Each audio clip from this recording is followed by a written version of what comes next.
Manly P. Hall approached the human being as a structured system, not a mystery. He argued the body contains defined centers that regulate perception, behavior, and awareness. Spiritual Centers in Man by Manly P. Hall. The Opening of the Third Eye. This painting of the head of Minerva shows, in part, the activities of the pineal gland and the pituitary body at the time of the phenomenon commonly termed the opening of the third eye. The Kundalini fire is seen rising upward through the spinal canal into the pons of the medulla oblongata. The golden light radiating from the base of the brain, at the back, gradually increases in size and intensity until it forms the nimbus or halo of the saint. The pituitary body is here shown surrounded by an elliptic rose aura. The pineal gland, the third eye of the mysteries, is here depicted as blue in color and surrounded by a radiating blue aura. In reality, however, this aura includes within itself all colors of the spectrum, but blue decidedly predominates. The tiny vibrating finger on the pineal gland points directly towards the pituitary body. This finger, vibrating at a very high rate of speed, is the actual cause of true spiritual illumination. The question is asked, what must I do to unfold the divine powers latent within myself?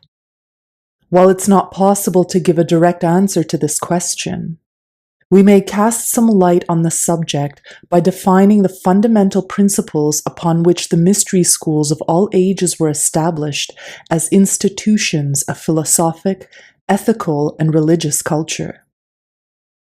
Schools of the mysteries are composed of illumined men and women who've been accepted into the company of immortals. To reach this exalted position requires an almost inconceivable amount of preparatory labor. For if man would associate with these advanced types of humanity, he must raise himself to their level. Realizing that nothing is more dangerous than the indiscriminate circulation of occult secrets, the mysteries established their schools for the purpose of concealing rather than revealing knowledge. They were the original and sole custodians of all the divine arts and sciences, the secret keys to which they revealed only to those whom they consider qualified to receive them.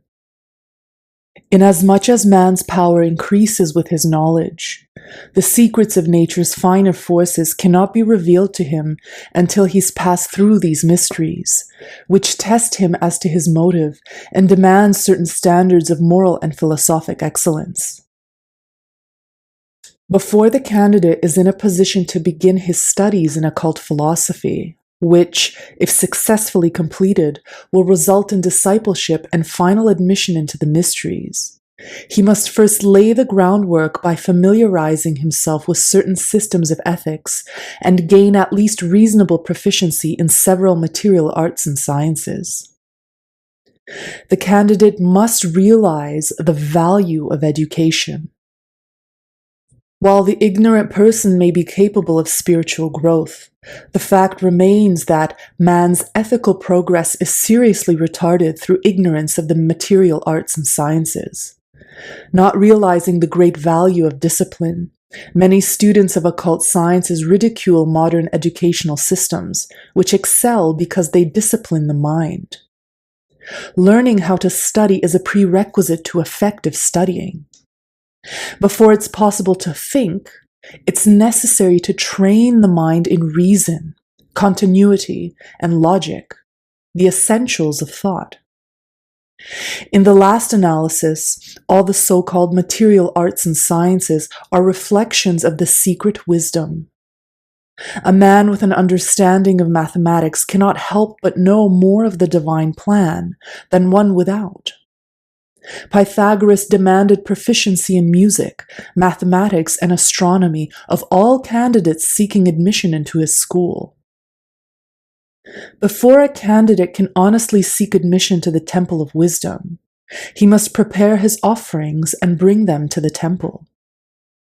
The only possible offering which he can make is himself, and this offering is only acceptable when it's usable for the dissemination of wisdom.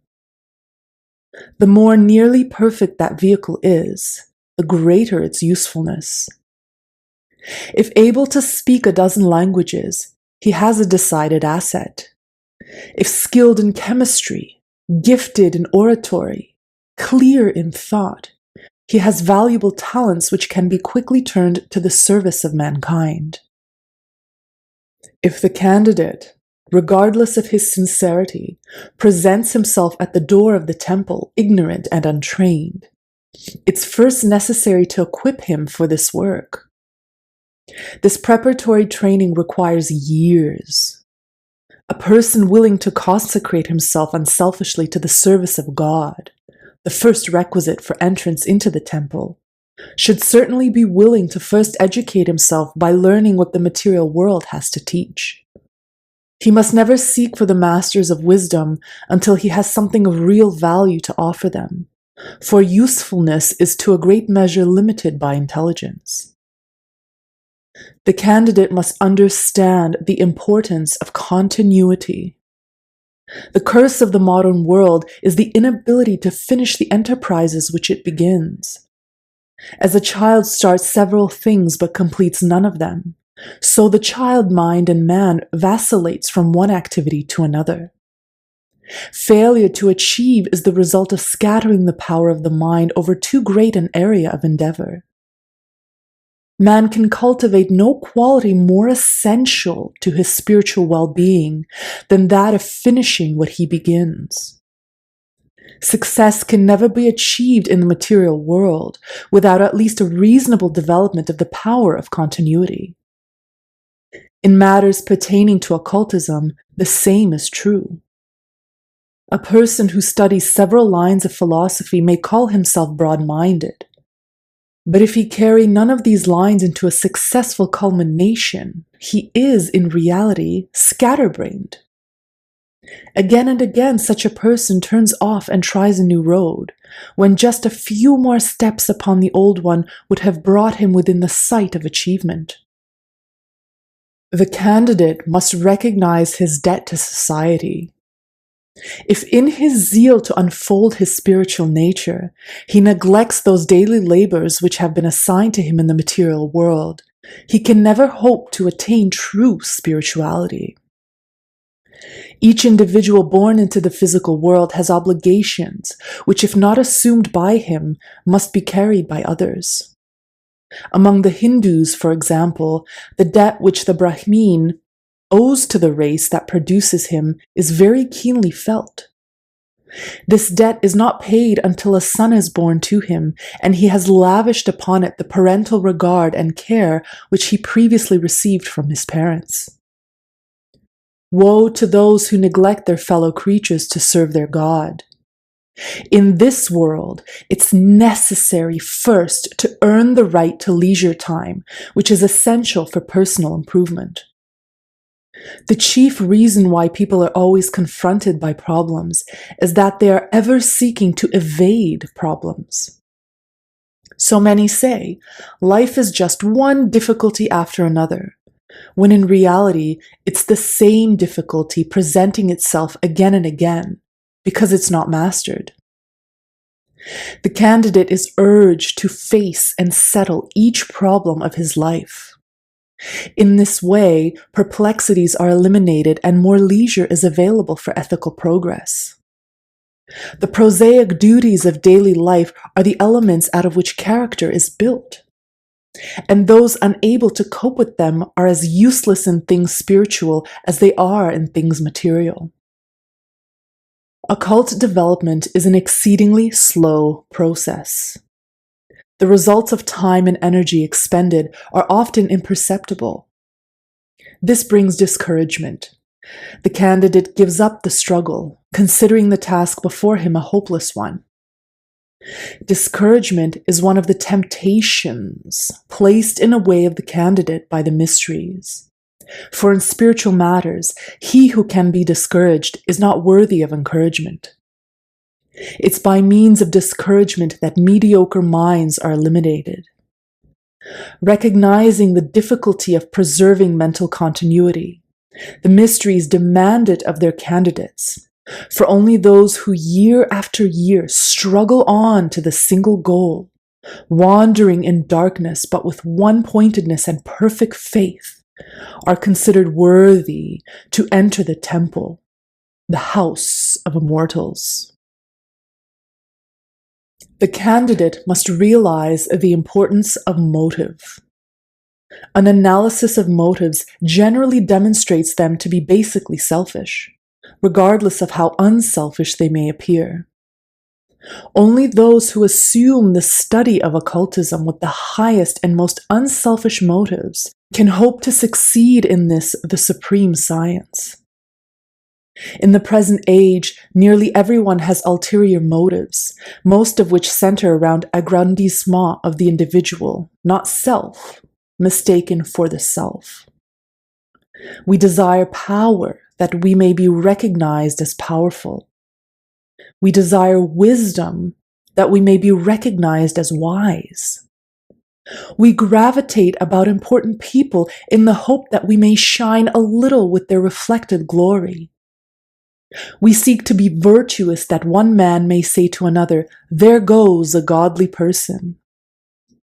To the average person, it's inconceivable that the greatness should not promenade. And yet, an analysis of men and women who've become great, either in spiritual or material affairs, reveals, in the majority of cases, humble, retiring individuals whose greatness is never offensive. Those who study occultism, hoping thereby to improve their material condition, fail utterly. Before power can be safely entrusted to man, he must become supremely indifferent to it. Perfect unselfishness is perfect consecration to the service of the one universal self. Before anyone begins a study of the mystic sciences with the hope that he will add to the dignity of his position or to the weight of his coffers, he should consider for a moment the social, financial, and worldly position of those who during the ages past have been recognized as exponents of occultism and philosophy. Count Cagliostro, languishing for years in prison. Marshal Ney, an exile living under an assumed name. Abbe Villars, murdered for writing his Romance of the Gnomes. These are but a few examples demonstrating the rewards which the world holds out to those who try to educate it. In order to serve more effectively, few initiates, such as Comte de Saint-Germain and Francis Bacon, were placed in positions of world power. But with this increased dignity came increased responsibility. The crown of spiritual adeptship is a far heavier one than the crown of material rulership. The use of occultism for gratification of personal ends constitutes black magic. It's for these reasons that the applicant is asked, what motive urges you to take up the arts and sciences? Is it your supreme and all-ensouling desire to be of unselfish service to humanity? To these questions some reply, "Gladly I will die for truth." To them the answer is, that's not enough. Will you live for truth? A few brief moments and the act of martyrdom is consummated. A few seconds of pain and the soul of man is beyond the reach of the executioner. This is a tremendous sacrifice, a glorious death. But the daily living, surrounded by problems and worries, year after year of disappointments, this is the supreme test of unselfishness. Until the soul can find perfect joy in giving, perfect companionship in aloneness, perfect sufficiency in the power of truth, perfect abundance in the gratitude of the few and the scorn of the many, Until such a state is reached, the disciple is not ready to leave the broad road on which the world walks and take the thorn-lined path which leads to conscious immortality.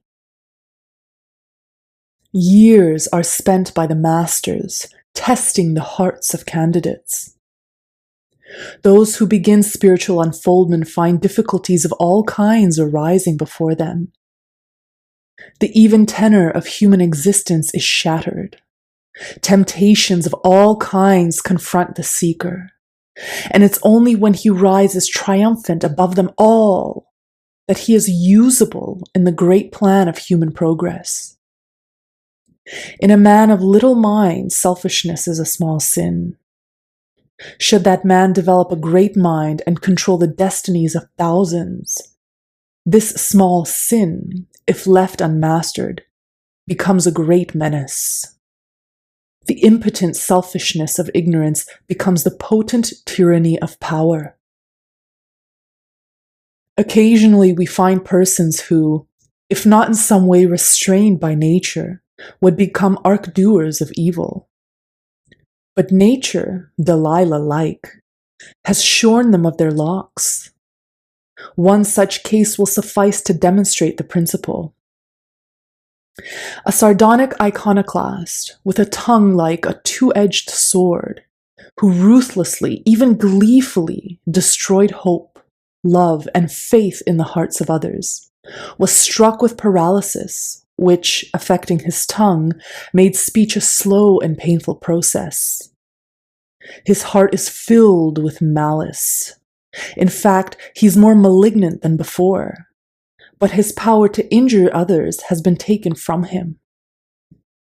All men are born with many faculties and members paralyzed. Some are filled with malignancy, held in curb only by their inability to vent their spleen. All human beings have latent faculties and powers, but all are not privileged to develop them at this time. Before it would be safe to loosen the tongue of the malignant creature who calls himself man, it would first be necessary to transmute the bitterness in his heart. In a similar manner, before it would be advisable to liberate man from the natural paralysis of ignorance, there should be assurance that the newly awakened faculties shall be a blessing to humanity and not a curse. Before masters give man the power to loosen his tongue, his heart must be purified so that the power which is given to him shall not frustrate the plan of true spiritual unfoldment. This is the real reason for the periods of probationship. During these periods, the mind and heart are cleansed of those things which, if given power of expression, would work evil. When the supreme forces of nature are placed in the hands of the newly raised initiate, his heart, his mind, and his soul must accept these gifts with divine humility, without thought of self, and use them for the greatest good to the greatest number. The candidate must shun all kinds of psychism and phenomenalism. The fundamental purpose of occultism is not to equip a disciple with the power to see auras, elementals, or thought forms, nor is it concerned with the process of bringing those who've passed on into communication with bereaved relatives on the material plane. Occultism is, first, an ethical philosophy, second, an operative science. As the candidate obeys laws imposed on him by the mysteries, and as he's faithful in his discharge of new duties which he is assuming, he gradually and sequentially unfolds the various parts of himself. His faculties become so sensitized that he's able to see at each step of his growth that which is essential for him to see, and sense that which is essential for him to sense. Clairvoyance is an effect, not a cause. It's the result of certain adjustments of the life and a gradual regeneration of the bodily parts and members. True occult growth is so slow that it's almost imperceptible. Faculties unfolding from within outwards like the petals of a flower. To hasten these natural processes beyond a certain point is to endanger the sanity and health of the candidate. So-called clairvoyance may take many forms. A student may reach a comparatively high degree of shelaship and still be unaware of any extension of sense perception, such as is commonly associated with spiritual growth, while a person possessing many psychic powers may be totally unfit even to enter upon the path of shelaship. One of the surest signs of true occult unfoldment is a peculiar extension of sense perception or of the mental sense of awareness, which might be called claircognizance. The average person would describe this condition as a form of mental clarity or acuteness. Instead of presenting himself through the organs of vision or hearing, occult cognition sometimes comes in a purely intellectual form, the mind becoming actually aware of occult truths and philosophic varieties without any involvement of the lesser senses. An example of this is the student who desires to learn the color vibration of a certain invisible organ or part of the body. The mind instantly replies that it's red, without actually giving any color impression. Information coming more as words imprinted upon the mind than in any other form. Yet the mind itself registers no awareness of words spoken, either physically or spiritually. Apparently, the mind of itself announces the color to be red. In things pertaining to occult philosophy, this faculty seems to be the particular reward of the teacher. If the lay instructor is actually in contact with the higher worlds, he will learn far more while he is teaching than will those to whom he is explaining the subjects under discussion. The claircognizance, revealing spontaneously that which the faculties of the mind under normal conditions could not reason out in months. This is the only so-called psychic faculty, the coming of which should not be viewed with a certain amount of apprehension. Premature development of clairvoyance and psychism is a serious impediment to the spiritual growth of the student, who is all too likely to wander astray in the byways of the astral plane and end in the blind alley of transcendentalism. The candidate must realize that with increase of knowledge, there is a proportionate increase of responsibility. With the acquirement of knowledge, the student must acquire the sense of discrimination, so that he may use most intelligently the information he has received. Nearly all who take up the study of occultism eventually become teachers of its abstruse sciences. It's proper that they should do this, for as they themselves were instructed, they but pay their natural debt by becoming instructors of others. The lay teacher should realize, however, that he becomes accountable for the use which others make of the knowledge he entrusts to them. He cannot shift this burden onto the mystery schools. He must bear it himself. For this reason, he must be as wise as the gods if he would save himself from the karmic reactions of the forces which he has enabled others to set in operation. In occultism, the initiate speaks only for himself. Unless actually upon an official errand for the school to which he belongs, he never makes esoteric orders in any way responsible for his individual utterances and actions. Unless specifically ordered to do so, the emissaries of the mysteries speak only for themselves, never for higher initiates. Those illumined minds who represent the schools of the mysteries in the world need no heralding, nor do they require credentials from the invisible brotherhood to which they belong. Never do they announce themselves, for their power lies not in their affiliations, but in themselves. Why should an initiate tell the world that he's a Superman? Unless he demonstrates it by his actions, the world will not accept him as such. And if the exceptional qualities of his intellect prove it, the claim is not necessary. All over the world, there are hundreds of individuals and institutions claiming to represent the secret schools of the ancient wisdom. Few of these organizations, and still fewer of the individuals, can successfully defend their claims in the face of a critical analysis of their principles and policies. Those disciples truly consecrated to the service of the invisible schools have made it their policy to refrain from even mentioning the august bodies which they so inadequately represent, until that time when the invisible order no longer could be discredited by their actions. The true disciple would rather die than compromise his master or the school into which he hopes sometime to be initiated. He can protect the institution only by assuming personal responsibility for all that he says and does. Then his faults disgrace no one but himself. Only when he's reached the point of complete spiritual illumination does he reveal the source of his knowledge, and then only to a limited few. One of the laws of occultism is that in order to receive, one must give. Those desirous of greater insight into things spiritual must earn the right to that broader understanding by the intelligent use of that knowledge already possessed. The student teacher must realize that he is personally responsible for whatever effects his theories and doctrines may have upon the minds and bodies of others.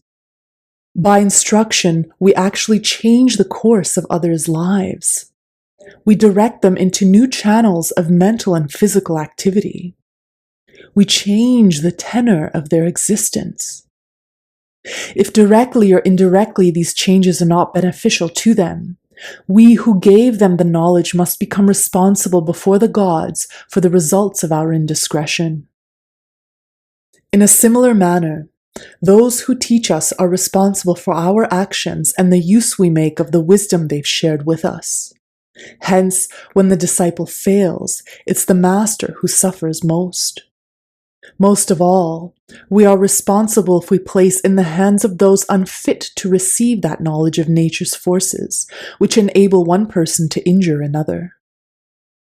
If we're not mentally developed to that point where we can determine beforehand, with a reasonable amount of certainty, the integrity of the person to whom we intend to reveal occult secrets, we are not far enough advanced to possess such secrets ourselves. In justice to himself, therefore, no one should be in a hurry to go forth serving humanity, lest in his impetuosity he destroy not only others, but himself with them. The groundwork should be laid first.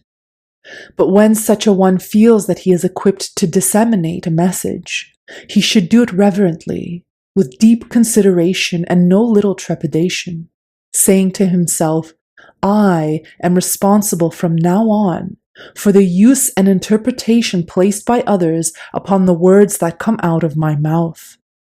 Therefore, I will choose them with care, consider them in the light of my truest and highest intelligence, and send forth with each a prayer that it shall serve only the cause of good.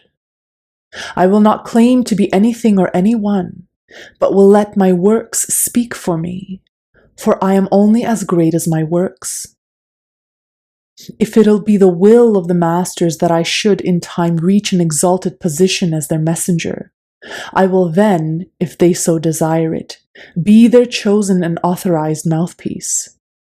But until the day of that supreme achievement, if a man shall ask me who I am, I will answer that I am a voice crying out in the wilderness. If he shall ask who sent me, I will answer that my soul sent me. If he shall ask by what authority I teach them, I will answer that I am my own authority. If he shall ask what message I bring, I will answer that I bring no message, but only interpret according to my light that message which is eternally here. If he shall ask, what reward have we if we follow you? I will answer that the accomplishment of labor is the reward of labor. The candidate must maintain a constructive mental attitude. All thinking people are dissatisfied with existing conditions. They also realize that the universe is ruled by the law of cause and effect, and that in order to improve affairs, it's first necessary to establish those remedial and corrective causes, the natural result of which will be the universal peace and enlightenment. It's imperative that we accept things as we find them in this world, and instead of complaining or criticizing if they are not in accordance with our desires, let us set about with diligence and intelligence to create newer and better conditions. If his mind be soured or his nature be established in the habit of complaining, the prospective candidate bars himself from the service of the masters. Since life is so serious an affair, it has well been said that the sense of humor is a saving grace. We become useless to our fellow creatures if we permit ourselves to be oppressed by the weight of the world's woe. It's a mistake to believe that seriousness can take the place of integrity. There is no substitute for the happy smile or the normal, healthy attitude towards the problems of life. The candidate need not cultivate thoughtless optimism, but rather that attitude of mind which sees the hand of God in everything and realizes that all things are working together for the ultimate good of each. The iconoclast is a useful and important member of society, but he never attains the highest state of usefulness because his mind is on a tangent. Man is much like an apple. Some mellow with age, while others rot. Some are deepened and sweetened by experience, while others are hopelessly soured. Those who become soured have failed utterly. They are mentally diseased and incapable of constructive thinking. Sourness is often the result of self-pity, one of the most subtle and terrible forms of egotism. It's egotism that makes people actually believe that they're so important that nature singles them out to heap infirmities upon them. No one who pities himself has any inherent sense of justice. Without a perfect faith in a natural justice, man cannot attain the heights of either philosophy or religion. Make it one of the fundamental rules of your life that you will never be sorry for yourself. If you become the slave of self-pity, you will soon become a legitimate object of pity for an intelligent people. These 7 cardinal requirements, therefore, constitute the ethical foundation of occultism. Without consecration of the life to the attainment of proficiency in these qualities of character, it's useless to go on, if such a thing were possible. The foundation must come first. Most of the failures in mysticism and philosophy result from the neglect of ethical basis. The superstructure of esotericism must be raised upon the solid rock of virtue and integrity, for without this foundation, it inevitably falls. Man cannot prepare himself for philosophic pursuits in a few weeks or even a few years. He must build slowly and solidly, realizing that one step properly taken is worth many taken haphazard and without direction. When general self-improvement is fairly advanced, it's then time for the student to prepare himself along certain special lines of endeavor, which will peculiarly fit him for occult attainment. This is not the first step, but the second, and it's not to be taken until the initial groundwork has been thoroughly established. With each advancing step, the candidate finds standards of life more exacting and difficult of attainment, with deviation from these ideals productive of ever-increasing sorrow and suffering. The requirements of the law for the initiate are much more strict than the average individual, for the initiate can possess his transcendent powers only by sacrificing everything else. The would-be disciple of the ancient wisdom, after having schooled himself in the 7 principles described above, must now turn his attention to the choice of that particular line of endeavor and that particular school of the mysteries in which he feels he will be most useful. The qualities previously developed by the first ethical training are now tested, for only by their aid can the selection be intelligently made.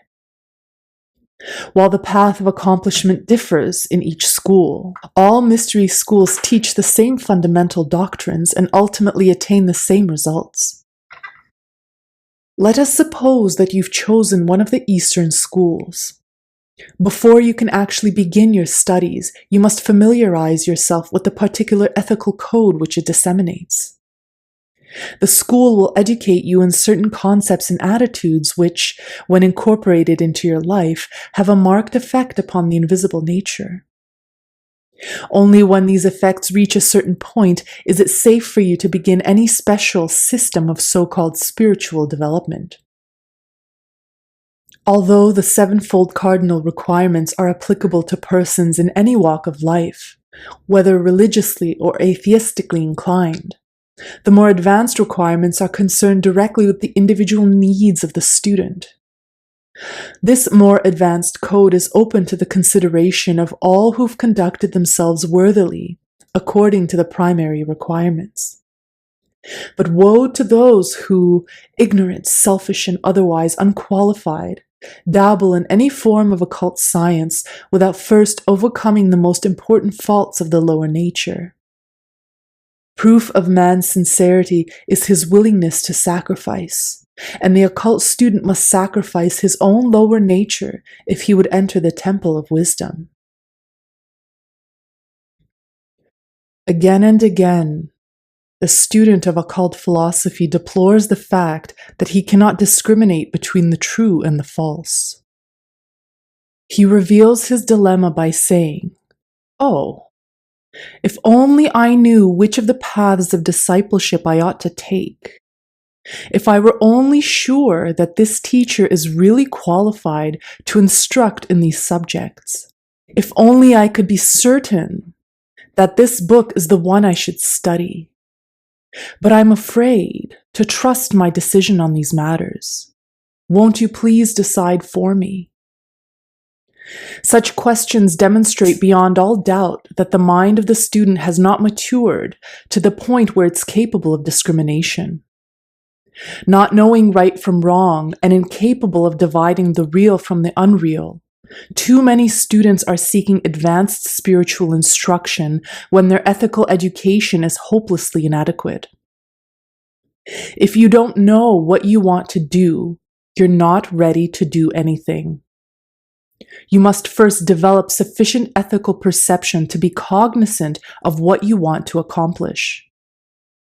The lack of such discrimination is much too common among occultists and is often the unsuspected cause of their inability to attain spiritual unfoldment. Many students feel that this ethical training by itself is a waste of time, and that it's far more desirable to become immediately engrossed in arcane traditions. The lack of this mental and moral culture effectually disqualifies the candidate for the steps which follow. The inevitable result is sorrow, suffering, incompetence, and disappointment. Assuming that you've carefully considered the 7 cardinal requirements already described, it's now in order to analyze the more specific factors with which the candidate must familiarize himself. The first and most important is the selection of the person or institution whose instruction will constitute your course of occult procedure. Consider with us for a moment the attitude of the Eastern mystics on this vital subject. The assistance of a properly qualified teacher is essential to the progress of the student. Just as a plant grows in the light of the sun, warmed and vitalized by its pranic emanations, so the disciple unfolds, flower-like, nurtured and assisted by the spiritual radiance of his master. The aura of a highly evolved adept is also of great assistance to a young student who as yet is unable completely to create certain atmospheres for himself. Gradually, the perfect and continued communion between master and disciple brings them very close together in spiritual understanding. A beautiful friendship is born between the two, which gradually merges into a perfect and impersonal love. The guru, parentheses, teacher, comes to know the innermost thoughts of his disciples. He tests the student by bringing him into the presence of temptation and encouraging him to be strong. He perceives where the student is weak. He discovers the faults in the nature which inhibit attainment, and by wise counsel aids his quote-unquote spiritual son to avoid pitfalls and blind alleys. While the guru may have many exotic students, he seldom takes more than 12 at one time into the esoteric phase of his instruction. He realizes that no one can properly direct the studies of too large a number at one time, and give each of them the individual help which is so necessary.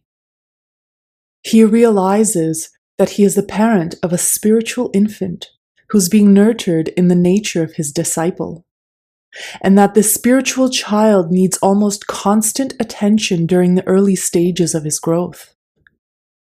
By carefully observing these requisites, the master protects the life and health of his disciples and leads them step by step to the state of accomplishment which they could not reach unaided.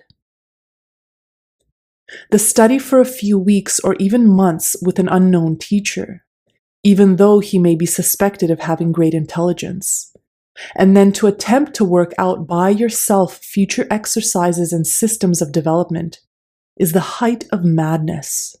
For the daily unfoldment resulting from occult exercises requires intelligent supervision by a teacher who is prepared for any and all emergencies.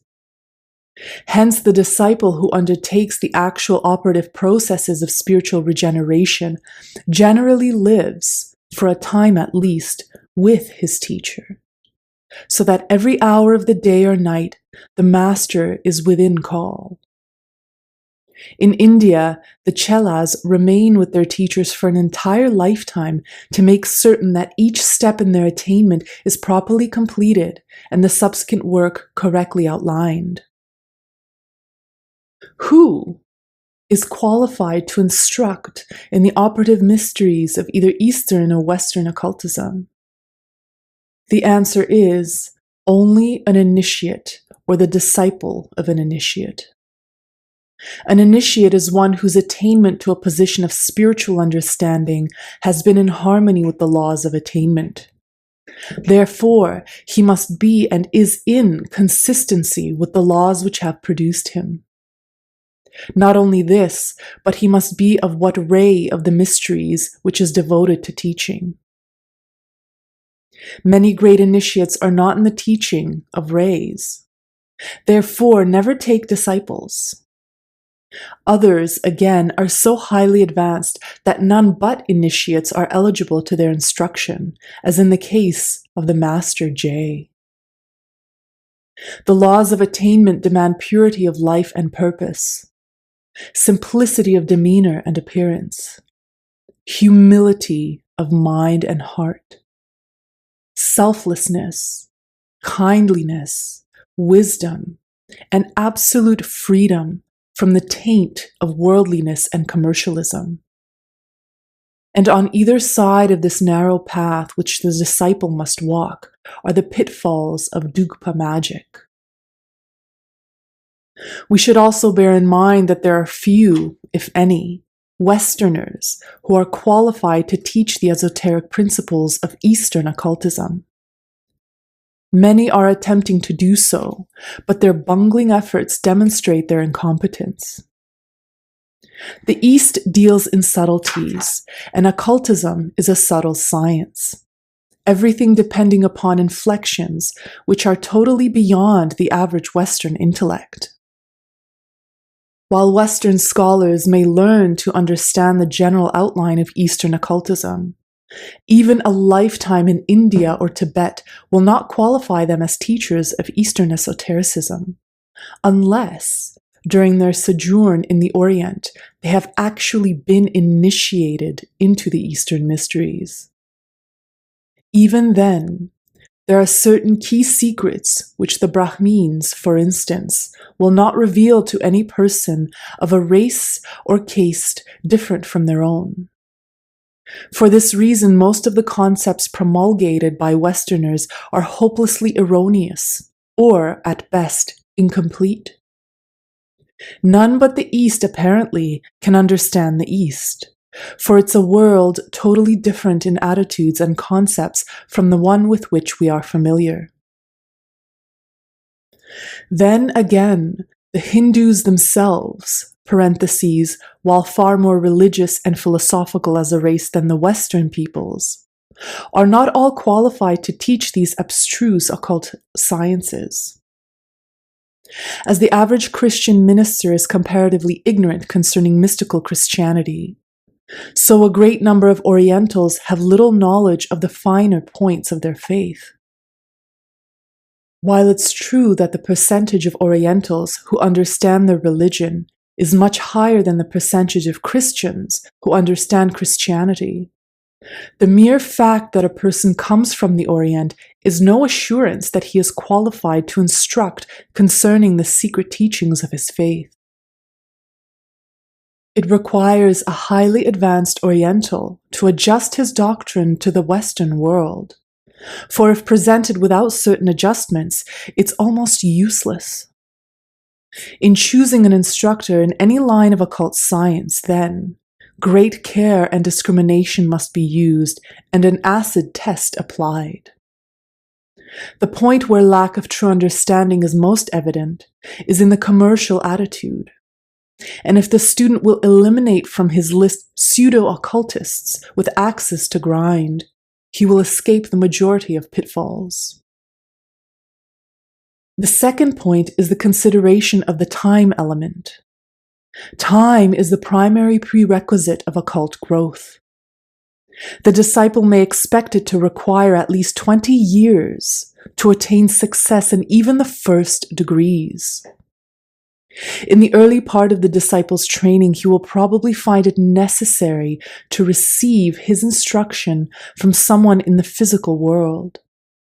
But as he goes higher and higher and acquires the ability to separate his consciousness from his lower vehicles, he may receive his instruction from teachers and initiates working through the subtle essences of the invisible worlds. No layman, either in the East or the West, is qualified to begin the practice of so-called occult exercises without special preparation covering a period of years. Even in the East, where the mind is concerned with occultism and philosophy from infancy, special preparation is required before even the simplest of the exercises are begun. Even though a student has delved into occultism for years and has attended countless lectures, he's not justified in thinking that he's ready for deep esoteric work. Unless during those years he followed a certain prescribed and systematic course of training, he must begin to do so, and until he has achieved success therein, he's not ready for deeper or more complicated forms of culture. Notwithstanding the fact that he considers himself a highly developed person, he must begin at the bottom and pass through his years of probationary work just the same as the disciple who apparently is far less informed. The true occultist realizes that it's not always how long we are good at a thing, but how intelligently we pursue our labors that counts. And many who have spent an entire lifetime have achieved comparatively little. It is for the guru, parentheses, and not the chela, to decide when the period of probationship is completed, for the teacher is capable of investigating man's invisible spiritual nature, upon which the record of accomplishment is imprinted. The period of time for the first probationship is usually from 2 to 5 years. Pythagoras of Crotona demanded 5 years of self-purification before he would even discuss the matter of spiritual unfoldment with a candidate applying for membership in his university. During these years of probation, the disciple adjusts his entire life to the work to which he looks forward. He becomes permeated with certain spiritual and intellectual attitudes, and thus comes en rapport with the holy science.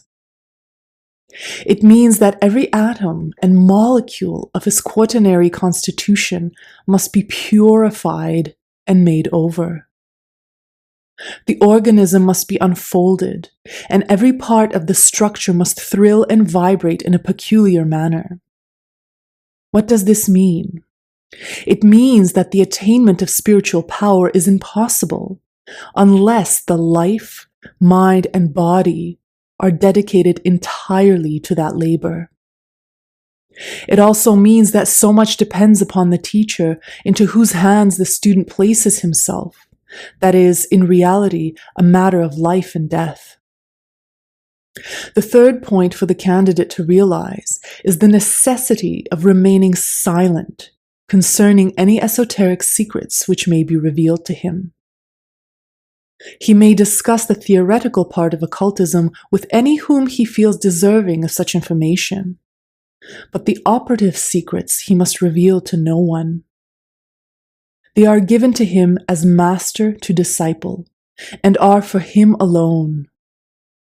The curse of the gods is upon the head of the man who reveals the hiding place of his Lord for 30 pieces of silver.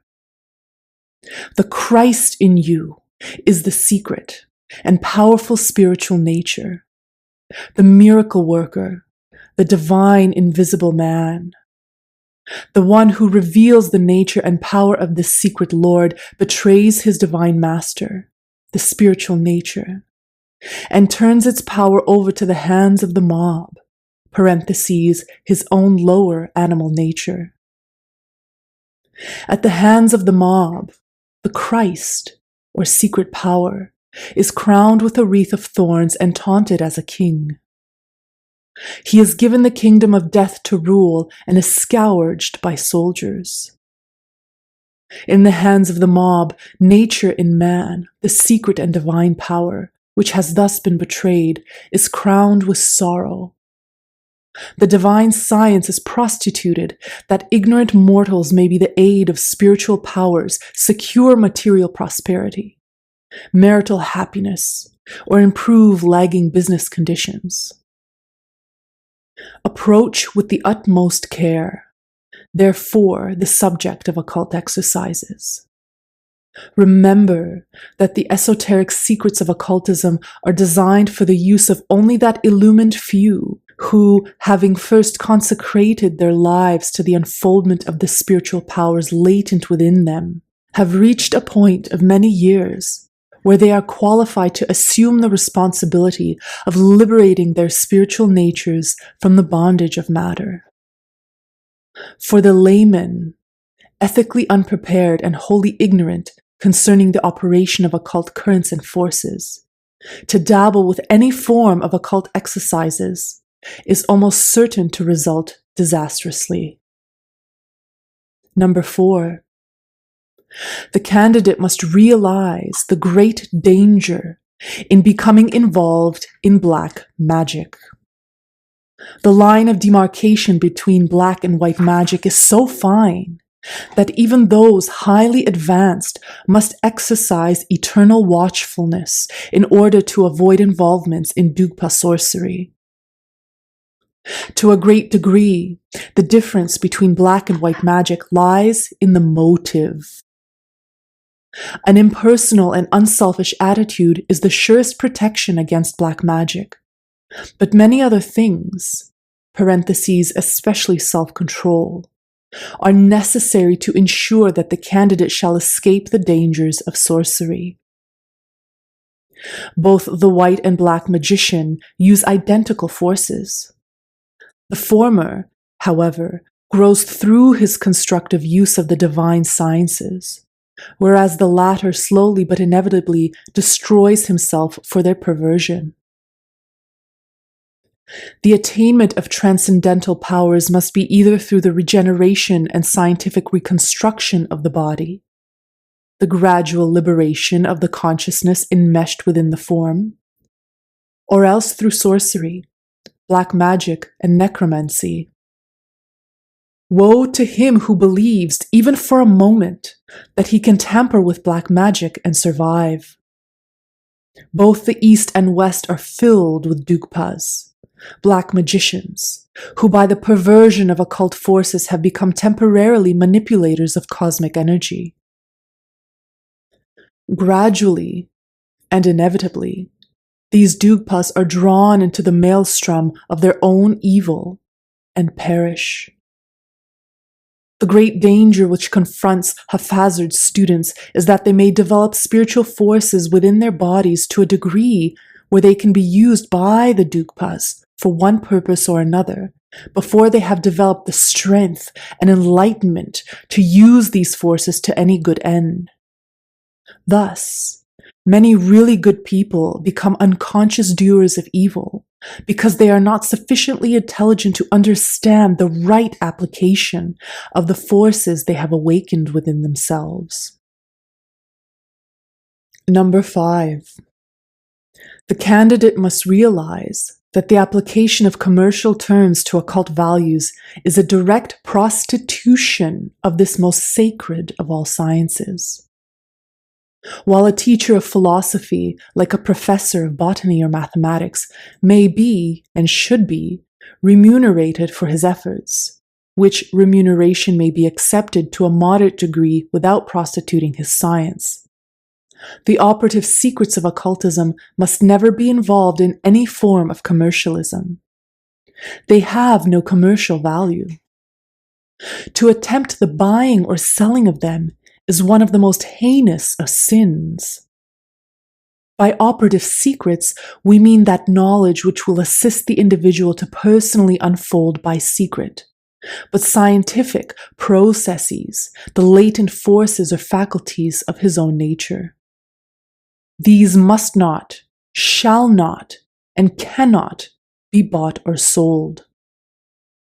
When a man is decorated by a government for a deed of valor, he does not have to buy the medal that is pinned on his breast.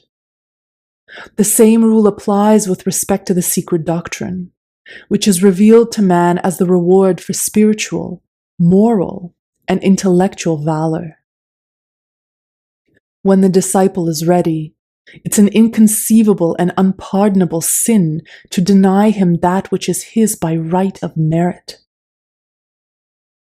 To sell the secrets of the invisible world to one unworthy to know them and incapable of earning them is sacrilege. To try and sell them to one who has already earned that wisdom by virtue of the superior qualities of his own nature is also sacrilege. To place the great secrets of occultism in writing is dangerous and brings a heavy karmic debt down upon the head of the one so foolish as to do it. And to sell a document containing such secrets compounds his karmic obligations. When revealed to the public, all material dealings with operative occultism must be veiled. And when it seems desirable to reveal the theory behind these processes, certain keys must always be omitted, so that a careless reader may not be able to hurt himself by experimenting with the information thus gained. These facts are well known to those entrusted with esoteric information, and any who break these rules demonstrate their total unfitness to instruct students in the mysteries of occult sciences. 6. The candidate must be aware of unbalance. Equilibrium can be safeguarded by continual emphasis of the ideal of symmetry. The student should always bear in mind that one virtue is not sufficient to make a saint, no matter how excellent that one virtue may be. Man must grow symmetrically. His heart, his mind, and his body must coordinate and complement each other. He must achieve the condition of mental, spiritual, and physical equilibrium. If the mind is overdeveloped, the scientist results. If the heart dominates, the religious fanatic and emotionalist is produced. If the physical nature controls, the materialist is the inevitable product.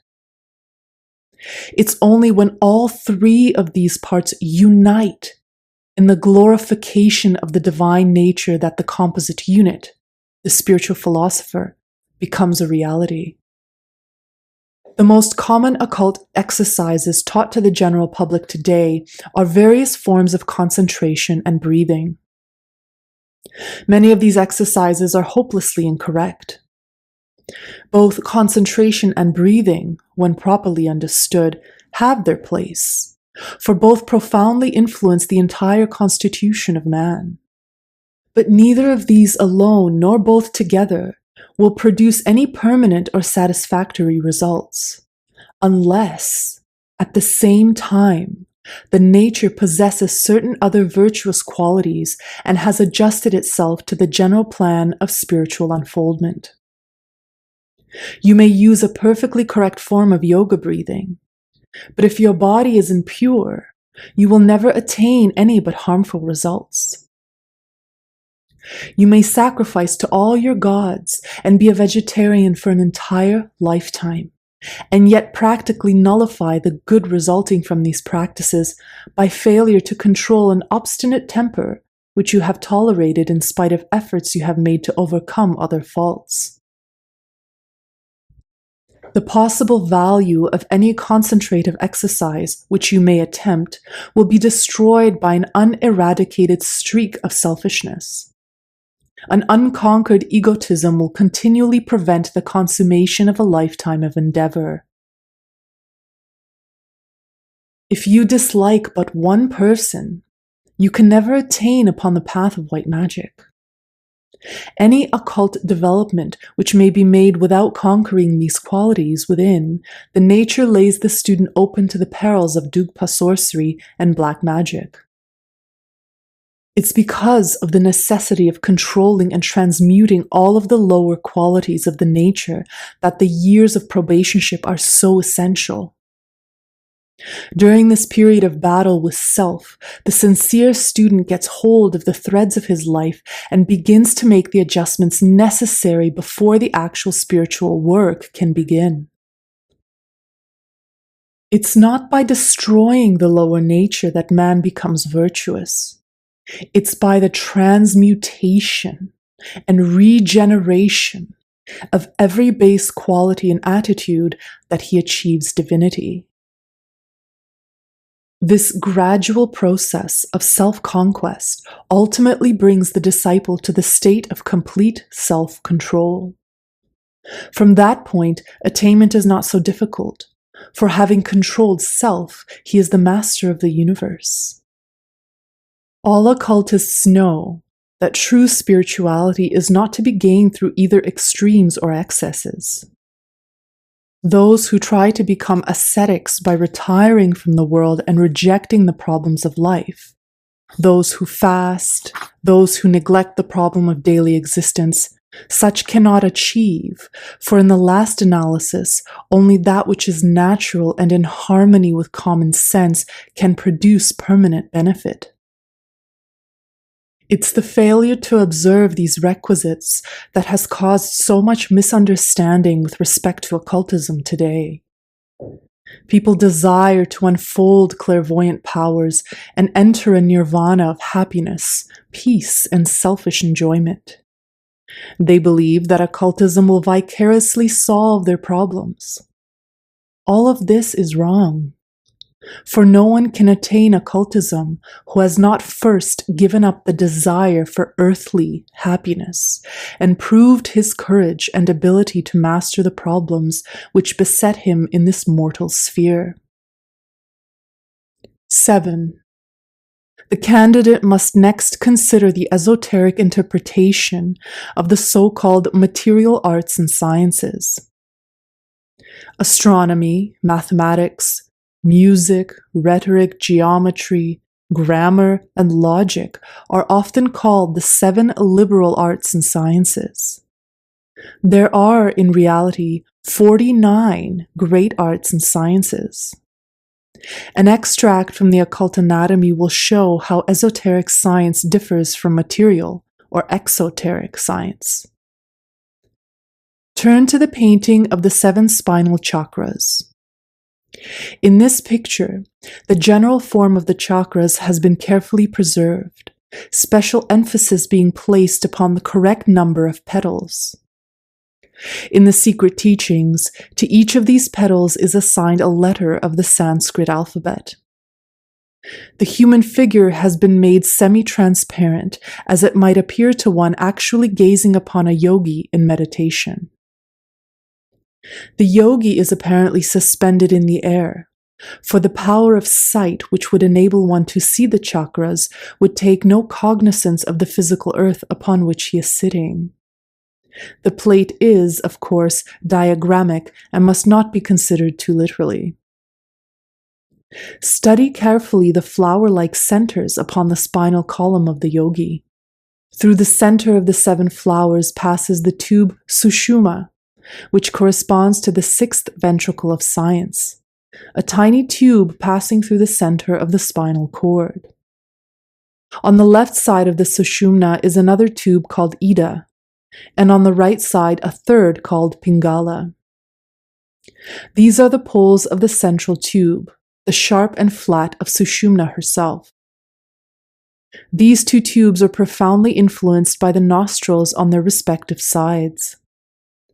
The ida and pingala cross at the base of the skull and both rise out of the 4-petaled lotus at the base of the spine. The ida, sushumna, and pingala together are the chief of the nadis, and of these 3 the sushumna is the most important. In the ordinary individual, the tube of the sushumna is closed, but by yoga it's opened so that there is direct connection between the sacral plexus at the base of the spine and the pineal gland in the head. According to Hindu allegory, Kundalini, the goddess of the serpent fire, descends into man through the umbilical cord at the navel. But when the umbilical cord is cut, this serpentine power coils itself in the sacral plexus, where it rests upon the triangular bone at the end of the sacrum. This triangular bone is shown as an inverted triangle in the Muladhara, the 4-petaled lotus blossom at the base of the spine. Here, Kundalini remains coiled until through occult exercises she is caused to rise through Sushumna into the brain, where she awakens the activity of the 3rd eye, the pineal gland. This 3rd eye is the link connecting man with the spiritual world, or, to be more correct, with the higher spiritual nature of himself. The anthropos, or overman, which never descends into incarnation, was called by the Greeks the Cyclop, the giant who had but one eye, which eye was the pineal gland, by means of which the higher ego was capable of seeing downward into the human nature, and the human ego was capable of seeing upward into Buddhi, or the overman.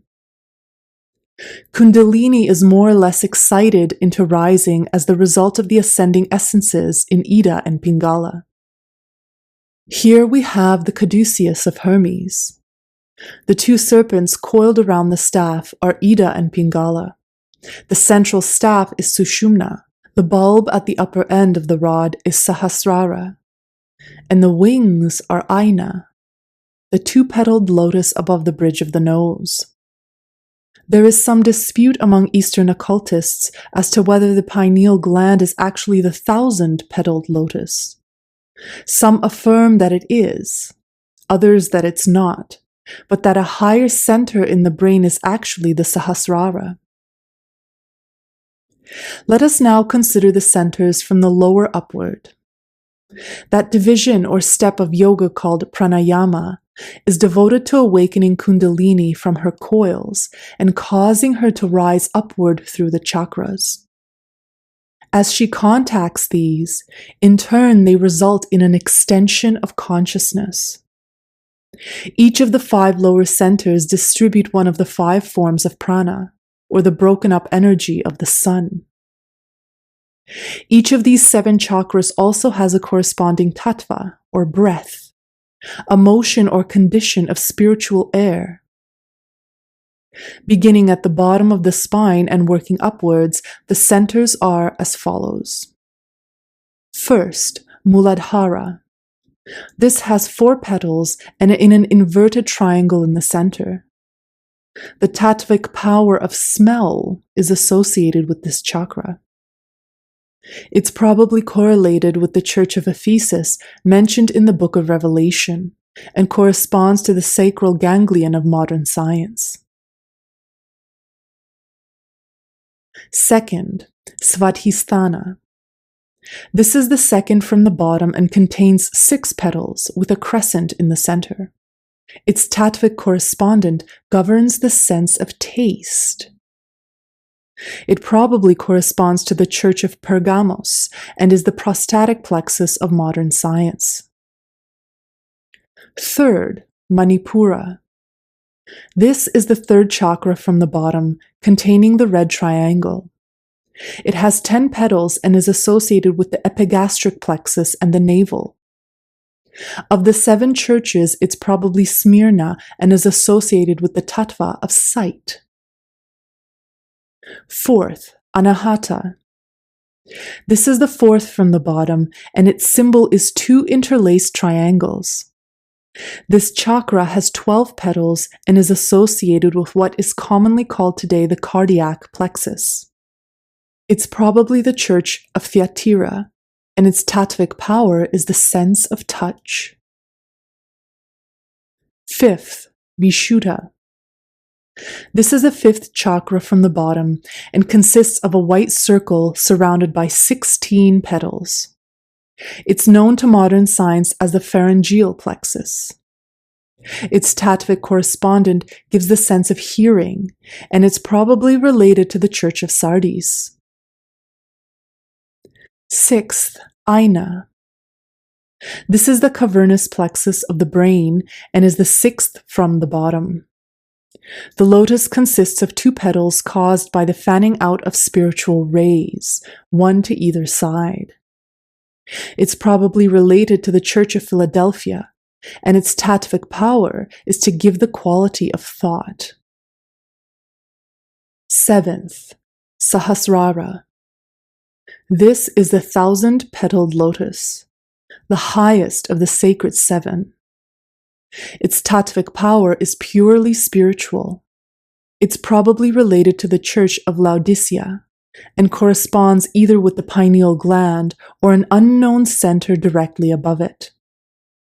When Kundalini reaches this point, divine consciousness is attained.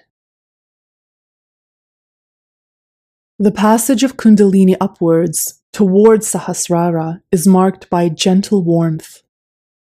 As it rises, the lower part of the body becomes cold until only the head remains warm. The condition is also accompanied by other phenomena. Woe to the unhappy mortal who raises Kundalini prematurely to the brain.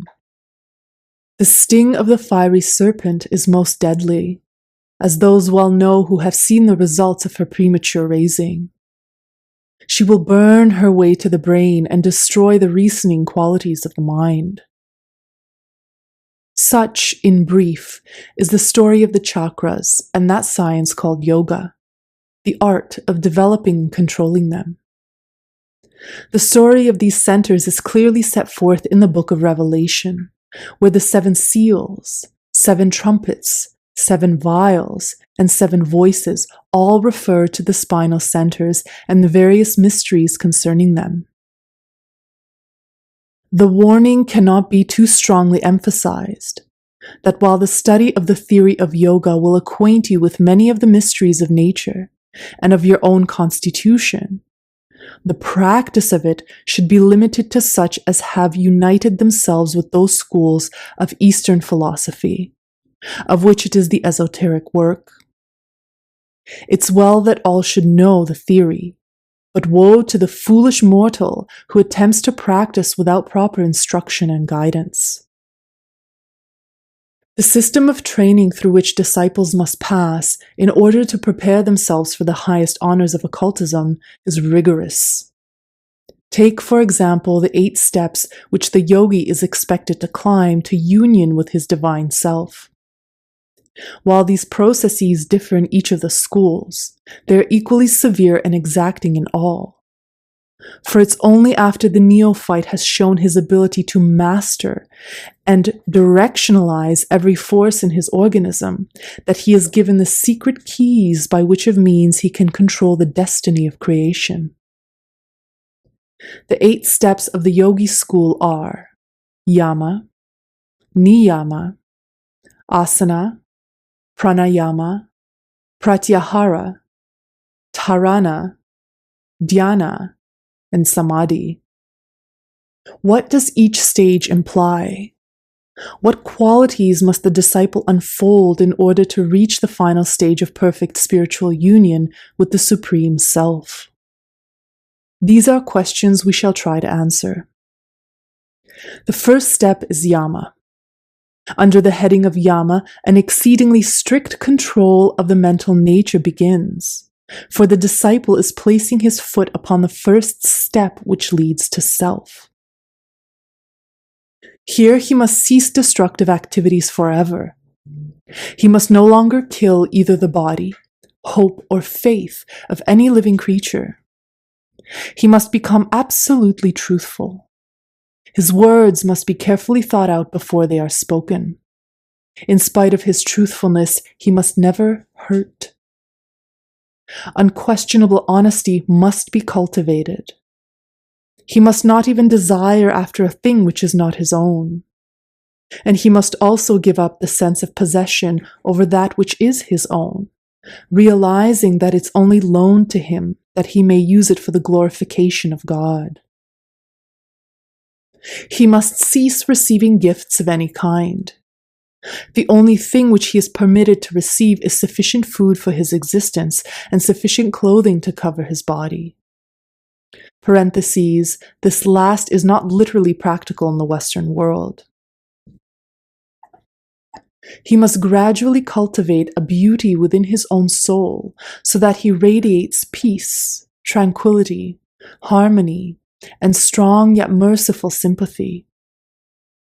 He must live to do good, serving all things and loving all things.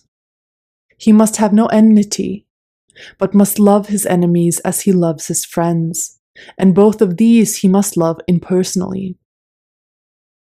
Only when he has accomplished this has he actually achieved the first step in his long path towards the liberation of self. It's only when we have achieved this perfect peace within ourselves that we are ready to go on. Yet how many American students are trying to concentrate and develop spiritual powers who have yet not even begun the conquest of their lower natures or the purification of their bodies? This is one of the chief contributory causes behind the tragedies of modern occultism. The second step is niyama. This stage is even more difficult than the first, for it demands perfect self-control. It also requires the perfect conservation of energy. Wasteful expenditures of life energies must cease. Nothing shall be wasted. The tongue shall be held in restraint to speak only when speech is necessary. The energies of all parts of the body shall be conserved and used only to accomplish that which is essential. Then must come cleanliness of mind, soul, and body. For unless all parts are clean in their structure and expression, spirituality cannot be attained. There must come the development of the sense of peace, the realization that all things are as they should be, that all activity is united to the attainment of good, that the Supreme One is actually controlling his world. In this stage, the disciple reads the books of wisdom, familiarizes himself with the secret scriptures, and ponders and meditates upon the symbols and allegories.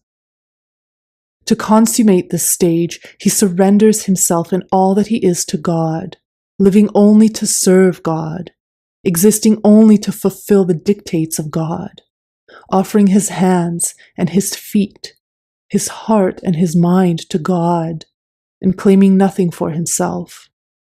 He must withhold nothing. Regardless of his own likes and dislikes, he must offer himself to the Supreme One without reservation or hesitation. Whatever God wills to be done, he will do it. At all times of the day or night, he is at the command of the Father. When he has achieved this perfect condition of willingness to be that which God would will him to be, the disciple is then ready to begin the study of body postures, an art which serves many purposes. The third step is asana. The purpose of this step is to gain control over the muscles and members of the physical body. It's one of the secret sciences and consists of a series of body postures, the assuming of which causes various muscles and nerves to come into play which otherwise are not used. Its consummation is the ability of the mind to control the function of every organ and part of the human body, so that when the mind so wills, the heart will stop beating and the individual still live. This complete bodily control has a considerable influence upon the length of life, and according to the Hindus, will considerably lengthen the span of human existence. A careful consideration of these stages will reveal the fact that they are all devoted to the problem of mastering not self and bringing the tangible nature under the control of the intangible spiritual man. When this stage has been successfully passed, the candidate comes to the next step, which is the control of the solar force within the body. The fourth step is called pranayama. This involves, to a certain degree, the science of breathing. Prana is the life force from the sun. The flow of this force can be controlled by the mind and, to a certain degree, by the breath. This is a certain individuality in breathing. There is a certain individuality in breathing. This individuality can be affected by timing the breath and is somewhat governed by the nostrils used in inhaling and exhaling. Pranayama is closely related to the science of the chakras, for by means of its exercises, the goddess Kundalini is caused to rise through the spinal canal. It also has to do with purifying of the nerves, for the pranic energy flows through the nerve canals. This is a hazardous procedure, however, for the average Occidental, and he is warned to leave it entirely alone unless he has already advanced through many stages of spiritual growth. It's far better and wiser not to discuss the exact method by means of which this breath force is directed. The fifth step is pratyahara. At this point, the disciple begins one of the most difficult of all occult processes, the control of the mind. Few people realize how wild and erring their minds are. The mind wanders ever from one thing to another. Control seems almost impossible, for the very element with which it must be controlled is the element which is wandering. Pratyahara may be termed the process of separating the mind from the illusions of the senses and turning it more and more upon the contemplation of reality. The mind must be controlled. It must think only when it's told to think, and as it's told to think. It must be directionalized by the will of the individual. When man is master of his thoughts and feelings, when he's in perfect possession of his mind, he has accomplished the fifth step. Today, the average person cannot think clearly because interest sways his judgment. He thinks in favor of the things he loves and against the things he hates. He blames some people and exonerates others, when both are guilty of similar offenses. This is because the mind is a servant of the senses and is capable of free and unhampered thought. To the correction of this, the mind and the senses are gradually separated, so that the desires, lusts, greeds, and passions are no longer capable of turning the mind from the contemplation of things as they are. When this has been accomplished, the disciple is then ready for the next step. The sixth step is dharana. The mind, having been controlled, is now directionalized. It's turned to this point or to that, and held there unwaveringly. In order to be most useful to man, the mind must be capable of pointing. It must reach such a condition that, like a single beam of light, it can be turned in any direction and held there for any desired length of time. When placed in a certain position, the mind remains there until the will of the operator moves it. When the stage of dharana is achieved, the center of intelligence seemingly can be moved so that it's centered in almost any part of the body. The sense of feeling can be restricted to any given area. By this means, the mind can also be forced to turn inward and see the internal parts of the body. To whatever point it is directed, it profoundly influences, because it's so finely pointed that its shaft is almost solid enough to affect the physical organs. When all thought can be enclosed and limited to certain areas at will, it's called the accomplishment of dharana. The seventh step is dhyana. This is a continuation of the previous step and is the natural outcome of it. When the mind has become capable of pointing itself to any part of the human structure and of being held there continuously, a condition of contemplation results. In this way, an understanding of the invisible causal nature of the object contemplated is achieved. Or as one Eastern mystic says, the mind begins to flow towards the point established.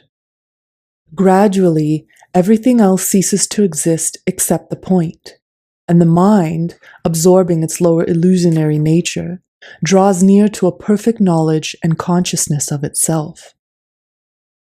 The eighth and final step is samadhi. It's attained when the mind is capable of ascending higher by its pointing or focalizing than the sense of I. The individual lives, he's conscious, and he thinks, but he's above the sense of I. He's temporarily universalized, and when he returns to this normal state of consciousness, he brings back with him an overwhelming sense of the relationship of things which he never possessed before. Samadhi is brought on by a tremendous exertion of willpower, in which the mind turns its focal ray to contemplate something greater even than itself. Thinking of this tremendous thing, it's temporarily part of the thing of which it thinks, and dwells in limitless space and limitless mind. The mind, later drawing itself downward from samadhi, enters the restricted area of human intelligence to experience a sense of oppression as a person might feel if he were ushered into a small, ill-ventilated, poorly lit room. The 7 spinal chakras. This painting of the chakras is based upon a number of native drawings brought from India by Mr. Hall in 1924. In the Orient, diagrams of the chakras are comparatively common, but several symbols not generally included have been added, which make the painting more complete. The most important additions consist of 1. The interlaced triangles behind the figure, the body of the yogi himself forming the upright triangle. 2. The beam of golden light rising from the Brahmaranda, or gate of Brahma, in the crown of the head. And 3. The Sahasrara, or 1,000-petaled lotus, in the upper part of the brain, which is generally pictured as an inverted lotus-like cap, but is here shown as a great flower-like sunburst with a white center and concentric rings of petals. A synthetic emblematic cross. The theme of this painting is a symbolic cross designed by Mr. Hall in the early summer of 1923. The cross represents a composite of the emblems and figures of the various mystery schools gathered to form one harmonious pattern, thus signifying the unification of all religious and philosophic doctrines into one perfect and beautiful unit, a condition which must first come to pass before the ideals of universal brotherhood can be realized. The original design has not been altered in any way, but in the oil painting 2 additions have been made. The first addition is the radiating spectrum behind the cross, and the second is the chain of 12 globes, the latter signifying the zodiacal constellations in their appropriate colors. Soon after the design was completed, the cross was reproduced in diamonds, platinum, gold, and enamel, and presented to Mr. Hall by his Los Angeles congregation. The cross is the most universal of all religious symbols. Examples of crosses are to be found in the sculpture of nearly all ancient peoples. A cross was hung about the necks of the initiates of the Eleusinian mysteries of Greece. It was painted upon the foreheads of candidates passing through the pyramid mysteries of Central America, and is a symbol for God among the North American Indians.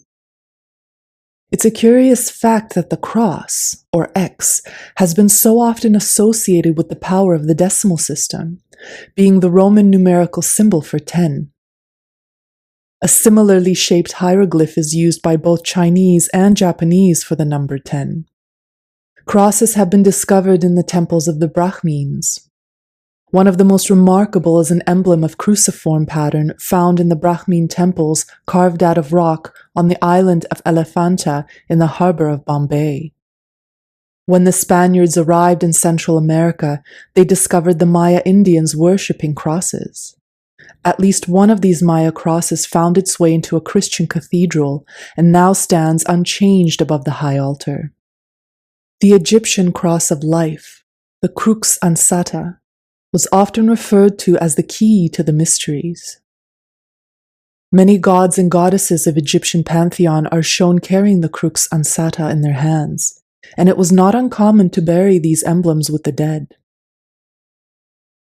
Several Egyptian carvings show blessings in the form of crosses issuing from the mouths of the gods, and when the pharaoh pardoned his enemies, the words of pardon are similarly shown. In its wanderings, the crux ansata reached the eastern islands, far off the coast of South America. There is now an eastern island figure in the British Museum, brought there many years ago by a sailing ship, which shows the Egyptian cross of life clearly and unmistakably carved upon the reverse side of the statue. There's also a radiating spectrum, the colors of which symbolize the rates of vibration through which manifest the 7 creative spirits. The spectrum is also a suitable emblem for the auric bodies radiating from the purified and regenerated soul. From each of the 12 globes pours a stream of force. These represent the celestial zodiac, 12 divine, eternal lights, each symbolized by a suitable color. The signs begin with the upper left globe, which is red, and is dominated Aries. They continue from left to right throughout the zodiac. The second globe is red-orange and is called Taurus. The third, orange, is Gemini, and so on around the entire circle. The cross, then, is a synthetic emblem, combining the emblems of the mystery schools as these symbols are united in the nature of man. All symbols of mystery schools exist within man and are related to certain centers of his consciousness. Thus, this cross is a macrocosmic and microcosmic figure, setting forth the mystery of human regeneration as the mysteries concealed within the 7 lesser and 5 greater schools of divine wisdom. The custom of crucifying candidates at the time of initiation into the mysteries is very old. Greeks and Persians included symbolic crucifixions in the initiatory rituals of their mysteries. Candidates were sometimes laid upon cross-shaped altars, and at other times they were actually bound to crosses of wood or stone. The Scandinavian Drottars used crosses in their rituals, and the Philpot cross, more commonly known as the swastika, is a symbol sacred to the Chinese, the Hindus, Scandinavians, and American Indians. It's also called the hammer of Thor. It's a spinning cross and is used by the Orientals to symbolize the spinning vortices of force in the spinal chakras. The Druids worshipped their god, who, under the form of an oak tree, whose top was cut off some feet above the ground and fastened crosswise to the top of the vertical trunk. The Persians also revered the cross and used it to symbolize Ahura Mazda, their god of light and truth. Since the cross was an object of universal adoration, it's difficult to find a more fitting basis for a synthetic symbol. It's incorrect to look upon the cross as an exclusive Christian symbol or limited in any way to Christianity. Even the most bigoted investigator must accept the universality of the cross, the supreme symbol of life, regeneration, forgiveness, and resurrection among all peoples of the pagan and Christian worlds. Many early writers did not associate Christ with the cross. The story of his crucifixion was apparently originated sometime after his death. Christians revere this emblem as a constant reminder of the supreme sacrifice of their leader, while pagans view it as emblematic of the processes in nature by means of which growth and unfoldment are continued through the periods of cosmic manifestation. Among the Buddhists and Brahmins, the cross is an emblem of life, light, and truth, and not connected with the passion of Jesus Christ. It's revered as typical of the supreme and eternal sacrifice of the spiritual forces of nature, perverted and destroyed by the sins of the flesh, which must be regenerated and transmuted before the candidate is eligible for acceptance into the fraternity of immortals. In our design, the cross is white, the color of purity. The 4 arms of the cross are commonly associated with the 4 elements, from which the lower bodies of all living things are formed. Man has a mental body, an astral body, a vital body, and a physical body. In the midst of these dwells his spiritual nature, crucified in the form of a flower upon substantial substances. The cross with its 4 symbolic beasts, the famous cherubim of Ezekiel and Revelation, is symbolic of the mind, the heart, vitality, and physical nature.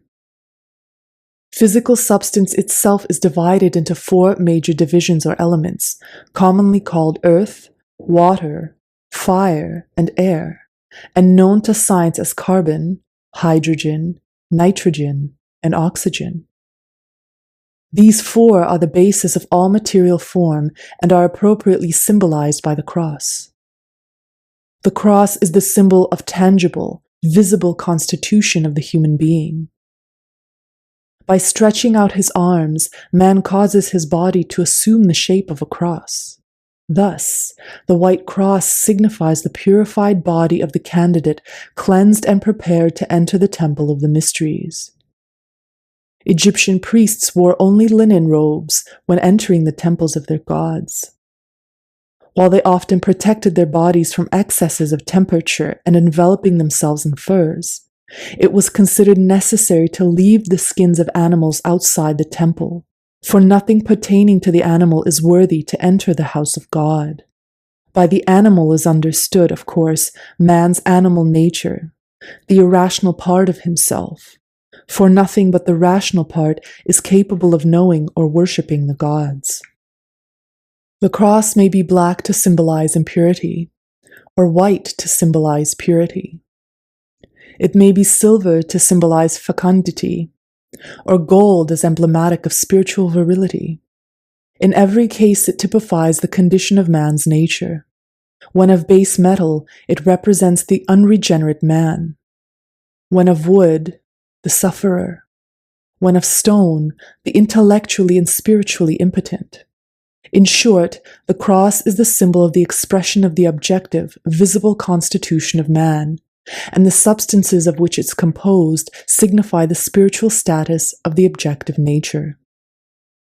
Behind our symbolic cross is a zodiac surrounding a series of 49 emanating lines, not shown in the plate. The lines represent the 49 fires or spiritual centers which are objectified in both the macrocosm and the microcosm.